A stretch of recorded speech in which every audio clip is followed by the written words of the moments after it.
Oke, sugeng rawuh teng channel Saben Dinane Mas Pur. Dan sekarang itu sudah hampir bukan sudah hampir, sudah lewat jam 10. Ini sudah hampir jam 10 lebih seperempat. Jadi aku itu habis apa namanya? Mempersiapkan barang-barang yang mau dibawa besok untuk kontrol. Ini keempat kali ke rumah sakit, tapi bukan itu yang mau tak bahas. Jadi mungkin ada yang belum nonton video di Instagramnya Om Deddy Corbuzier, nanti tak kasih lihat dulu videonya. Exchange lewat mana ya? Coba saya mau minta tolong buat teman-teman saya yang feminis Nah, yang kayak begini. Tolong Bintaro Exchange sektor 5 bukan? sektor nggak tahu. Apa? Sektor saya berapa sih? terganggu lihat nih, jadi Sektor pingin. 5.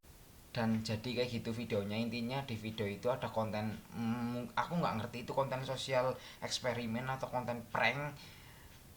Sebenarnya di sana itu Om Deddy itu menunjukkan video itu untuk para SJW ya. Kenapa video-video kayak gitu tidak ada yang mengkomplain atau ya bisa dibilang apa ya, mempertanyakan gitu lah intinya. Terus di sini ada 3 hal yang mau tak bahas dari apa namanya konten tersebut. Jadi gini, yang pertama itu soal prank, konten prank atau menurutku itu konten prank atau social eksperimen, aku nggak ngerti lah, intinya konten prank gitu aja kita bahas lebih gampangnya. Terus yang kedua itu soal idealis sebagai konten kreator, dan yang ketiga itu soal konten kreator yang realistis. Kita ngebahas yang prank dulu. Aku itu nggak pernah masalah dengan konten prank ya, karena yo menurutku itu adalah bagian dari hiburan gitu loh. Yang jadi masalah itu menurutku ya, ini aku dari dulu itu nggak pernah setuju dengan konten prank. Kalau dia itu nggak settingan, itu yang pertama. Maksudnya nggak settingan tapi mengganggu.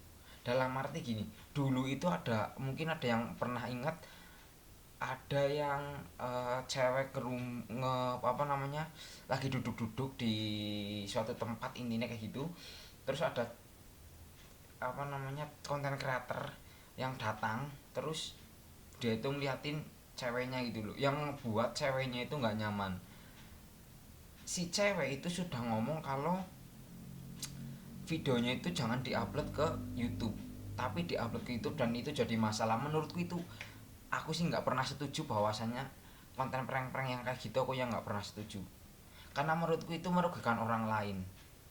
Mau bagaimanapun itu merugikan orang lain, apapun alasannya. Walaupun itu loh, itu kan bagian dari prank dan itu bagian dari enggak. Kamu, awakmu menggunakan orang lain tanpa seizin dari beliau, dan kamu mengganggu apa yang menjadi zona nyaman sih, yang mungkin bisa dibilang target gitu loh. Aku nggak pernah setuju. Atau juga mungkin konten prank yang merugikan orang lain, ngasih makanan sampah, aku juga nggak pernah setuju. Terus konten prank sing setuju kok ya apa? Ya konten prank sih mungkin ke teman-temannya sendiri atau ke lingkungannya sendiri. Maksudnya dalam arti yang di lingkungan sendiri itu orang yang saling kenal ya. Jadi misalkan aku ngerjani temen dan temenku itu sudah kenal dekat, jadi tak kerjani, itu menurutku ya nggak masalah kok. Nggak masalah dalam arti itu kan juga harus ada batasannya, mengerjai orang juga harus ada batasannya gitu loh.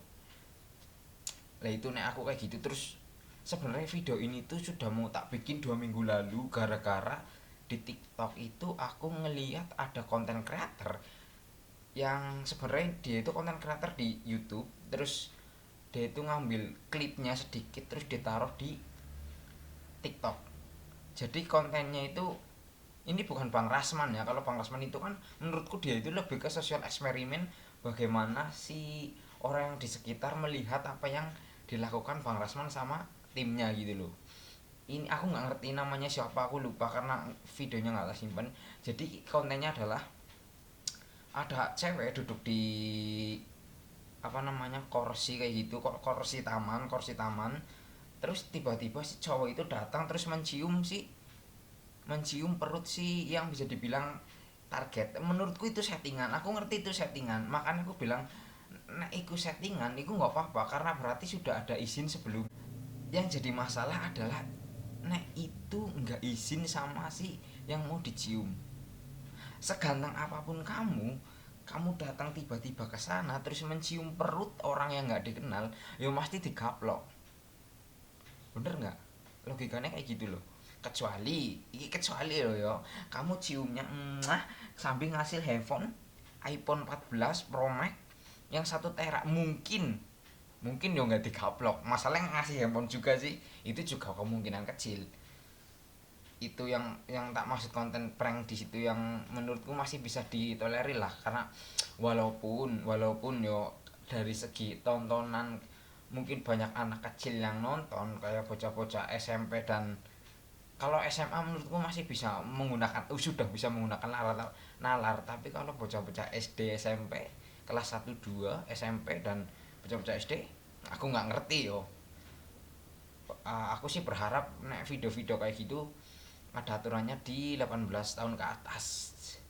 Jadi kalau ada yang nonton anak di bawah umur ya mungkin salahnya ibunya atau keluarganya kenapa bisa nonton video yang kayak gitu gitu. Terus udah kita bahas sampai konten prank sampai situ aja biar nggak terlalu melebar jauh-jauh. Jadi intinya menurutku selama itu settingan dan ada izin ya nggak apa-apa karena tidak merugikan orang lain. Terus yang kedua itu kalau nggak ada izin dan merugikan orang lain, menurutku itu yang aku sendiri itu nggak pernah setuju. Contoh-contohnya yang kayak tadi. Terus kita bilang ke yang selanjutnya yaitu soal idealis. Jadi gini, konten kreator itu nggak semuanya itu apa namanya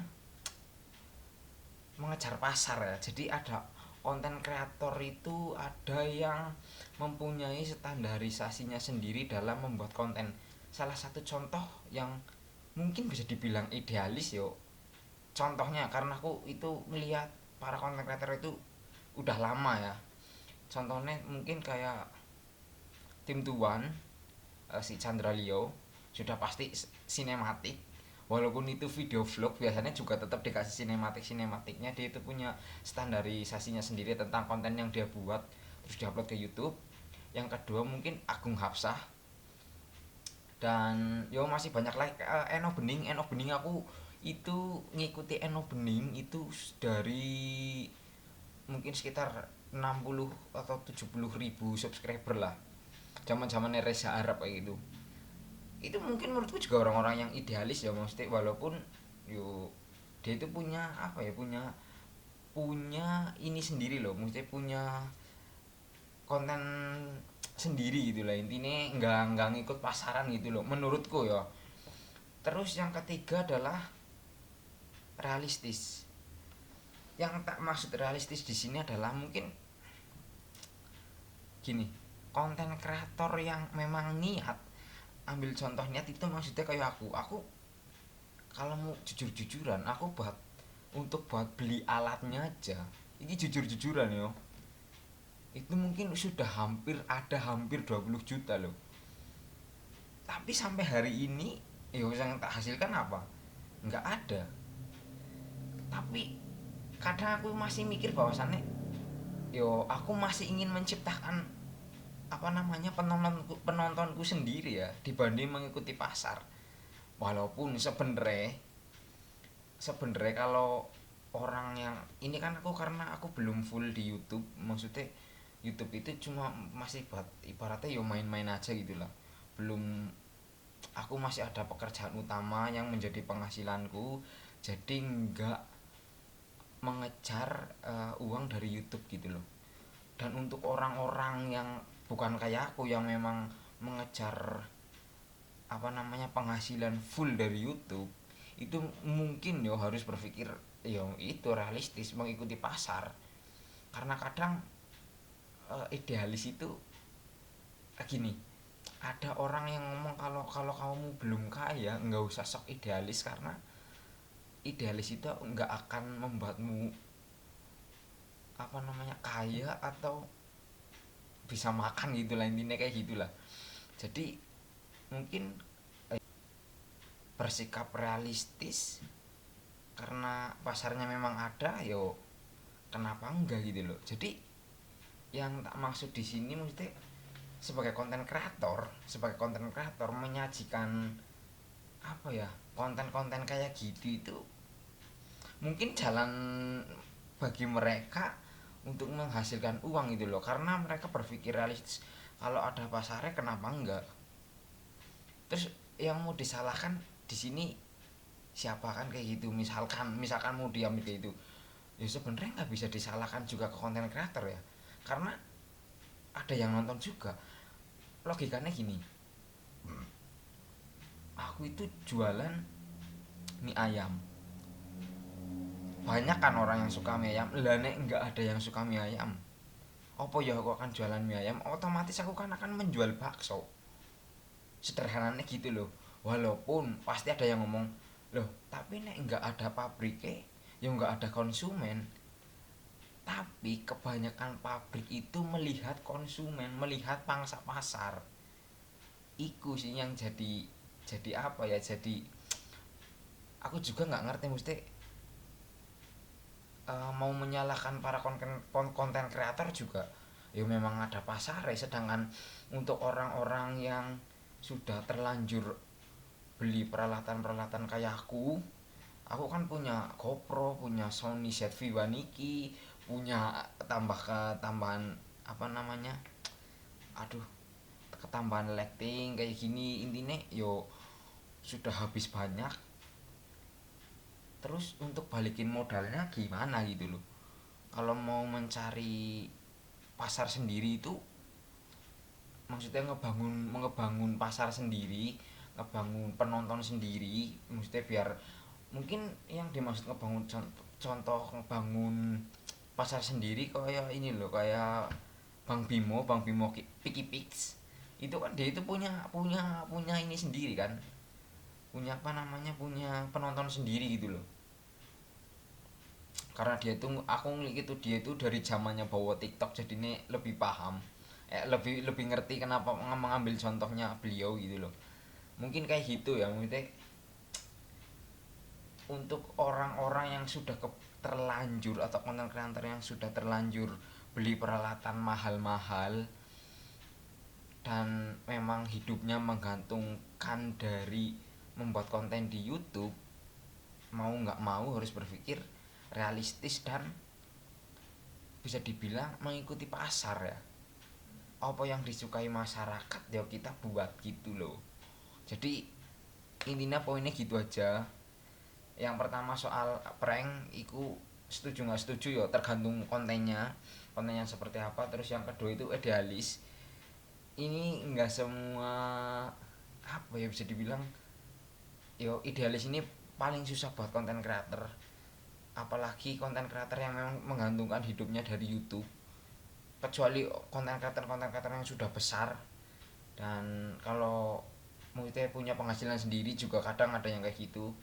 Terus yang ketiga itu soal realistis, bahwasannya ya konten creator memang harus realistis. Kalau mau channelnya berkembang banyak yang nonton, mungkin salah satunya ya mengikuti pasar, apa yang pasar suka ya kita buat gitu. Intinya gitu aja.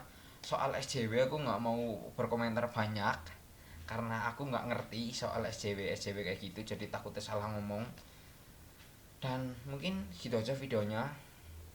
Aku bentar lagi mau tidur soalnya, karena besok pagi harus bangun pagi dan ke rumah sakit. Oke, segitu aja videonya. Matur nuwun buat yang sudah nonton.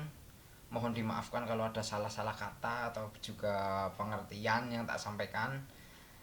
Dan terima kasih, jangan lupa like, komen, seperti mungkin kayak apa yang harus tak perbaiki dari channel ini, dan support channel ini dan cara subscribe. Oke, matur nuwun. Sampai jumpa lagi di video selanjutnya.